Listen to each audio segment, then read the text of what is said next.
Zoom in and out on you. This is Dan Lawson with the Alliance for American Manufacturing.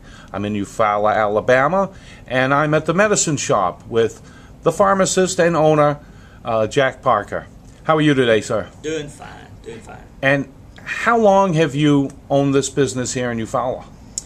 This pharmacy I've owned for 18 years. And are you a lifelong resident? Been in Eufaula 35 years. So in your time living here, you've probably seen a lot of changes as far as job market and the manufacturing base of Eufaula. Yes, we have. When I came here, typical small town in lower Alabama, a lot of the manufacturing jobs has come about within that time frame.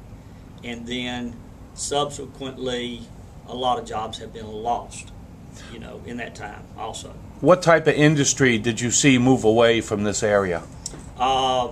In the past 18 months, we've seen over 350 jobs out of the textile industry. This town, years ago, was a big textile town. That's where most of the people in this town worked, shopped, lived, with the textile industry. And now there is none. Add that 365 employees that got laid off when their business closed. What happened to them? Were they able to find other jobs, or there were other jobs available for them here? No other major manufacturer has stepped up or has come, in that time frame. Those jobs were lost. Those people had to go elsewhere, whether it was Dothan, 50 miles south, Columbus, Phoenix City, 50 miles north, Troy, 60 miles, to the west, or wherever. So those people had to either move or find some other job here, but the majority of those jobs had to go elsewhere. And the unemployment rate is higher than the national average here. It was probably hard for the ones that stayed to try to find work that was comparable to what they were making before. Oh yeah, very much so. We talked a little about the international trade case that was filed by the United Steelworkers and three manufacturers, Sappi Paper, Appleton Paper, and New Page Paper. Now, even though that doesn't affect this area down here, but you do have a mill here. If something was to happen to the mill here, there's 800 jobs. How would the town absorb that loss of manufacturing? There would be no absorption. I mean, you're talking a city or town of roughly 15,000, 16,000 people that would lose that many jobs. That's going to impact roughly a fourth of that population because of losing that many people, and then what that would affect logging and so forth, like we talked about before. So you're talking about a major economic impact on this small town here. And those jobs are good paying jobs with benefits. Losing that many jobs, how would that affect your business? I mean, those people would eventually run off of their insurance programs. Would something like that impact you?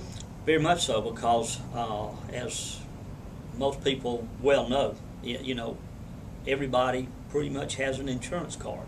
So they rely on that, and that's how we get paid in our industry as a health care professional in the pharmacy.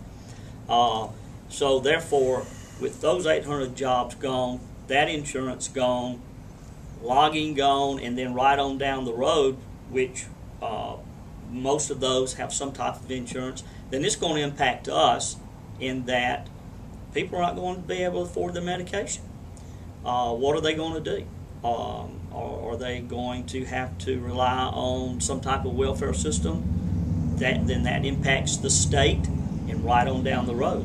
So you're talking about a major impact when it comes to losing that many jobs in a town of this size.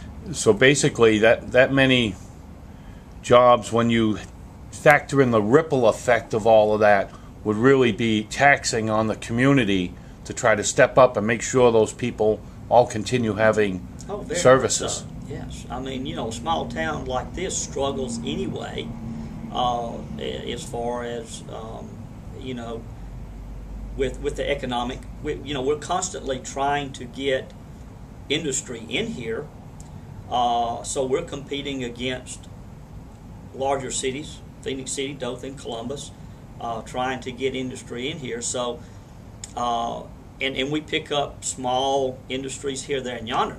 But a major impact of losing someone that size to ever compensate for that, I don't think we could ever recover, you know, because of that. Now, if you had the opportunity to talk to the people that are going to make the final decision on this type of case that's coming up, the international trade case in September, what would you say to them we need to have happen so that this doesn't happen in other towns and other communities, that they get hit with something like this that ultimately could devastate them? Oh, Jesus. Enforce the laws that we got on the books. You know, make it an equal playing field, you know, as far as all of this import coming into this country, which is affecting y'all, and what we're here talking about today. You know, enforce the laws that we've got on the books. Then hopefully that will make an even playing field for everybody. I think that you mentioned before, we're not asking, you know, for anything other than to make it that way, to make an even playing field. And then if we make better paper or y'all make better paper, then it's going to benefit everybody. It's going to benefit us, it's going to benefit the community, and everybody should prosper, you know, in that aspect. Well, listen, I want to thank you for taking time out of your day to meet with us, Jack. I really appreciate it, and you've got a great little store here, and I wish you all the continued success. Thank and you. Let's hope stuff like this never happens in this community. Absolutely.